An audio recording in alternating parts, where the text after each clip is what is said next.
Assalamualaikum warahmatullahi wabarakatuh. Nama saya Askia Ramadhani, NIM 8040190360, kelas 11 PS4.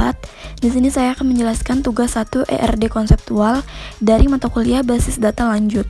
Contoh kasusnya, di sebuah perguruan tinggi, mahasiswa melakukan pengontrakan kelas yang dimana kelas tersebut mempelajari mata kuliah tertentu dan diampu oleh seorang dosen.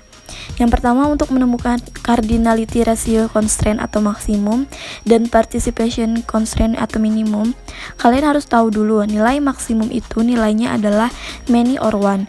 Kalau nilai minimum itu nilainya adalah one or zero. Nah, di sini ada pernyataannya, mahasiswa mengontrak kelas. Berapa nilai maksimum dan minimumnya?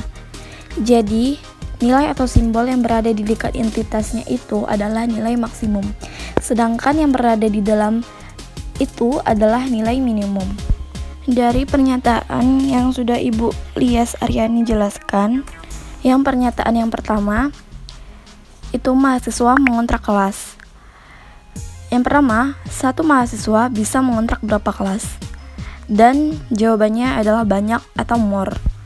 Dan untuk pertanyaan, apakah untuk menjadi mahasiswa harus mengontrak kelas? Jawabannya adalah tidak atau zero. Karena kalau cuti dia tidak mengontrak kelas, tapi dia tetap menjadi mahasiswa. Selanjutnya pada pernyataan kelas dikontrak mahasiswa. Pertanyaan yang pertama, satu kelas bisa dikontrak berapa mahasiswa? Jawabannya adalah banyak atau more. Dan yang kedua, apakah untuk menjadi kelas harus dikontrak mahasiswa? Jawabannya iya. Karena misalkan kelas 03 PS7 jika tidak ada mahasiswa yang mengontrak, maka tidak akan berjalan. Jadi simbol yang berada di dekat entitas kelas itu ada simbol garis 3 itu untuk maksimum artinya more, dan 0 itu untuk minimum artinya zero. Sedangkan simbol yang berada di dekat entitas mahasiswa itu untuk maksimumnya garis 3 itu artinya more, dan 1 itu untuk minimumnya artinya one. Selanjutnya kita harus menemukan atribut dari entitas dan relationship. Yang pertama, untuk atribut mahasiswa itu ada ID mahasiswa, NIM, nama mahasiswa, jenis kelamin, tempat lahir, tanggal lahir, agama, domisili, nomor HP, hobi, IPK. Untuk atribut kelas itu ada ID kelas, tahun ajaran, semester, dan kurikulum. Nah, pembahasan selanjutnya itu ada kelas mempelajari mata kuliah. Pertanyaan yang pertama, satu kelas bisa mempelajari berapa mata kuliah? Itu jawabannya more atau banyak.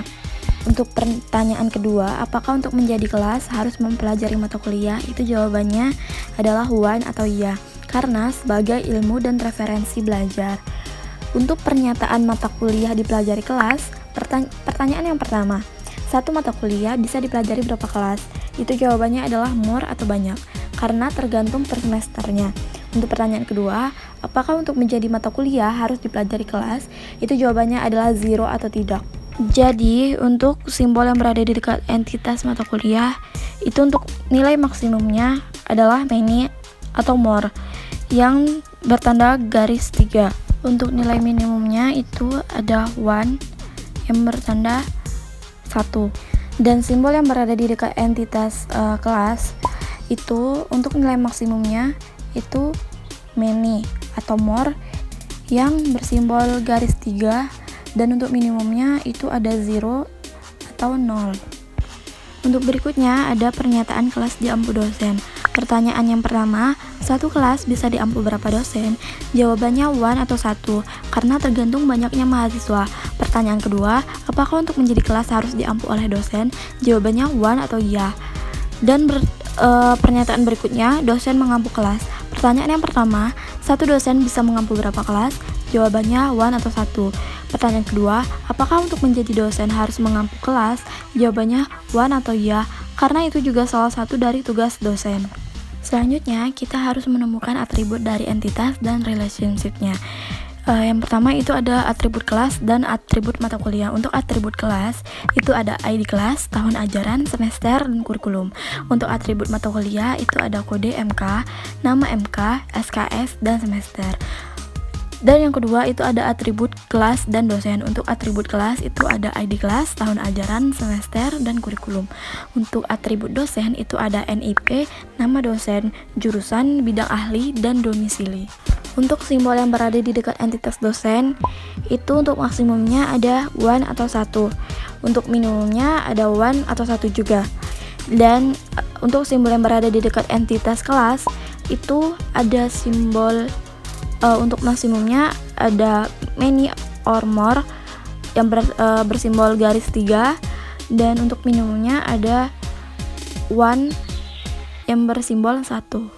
Itu dia penjelasan tugas 1 ERD konseptual dari saya. Mohon maaf bila ada kesalahan. Wassalamualaikum warahmatullahi wabarakatuh.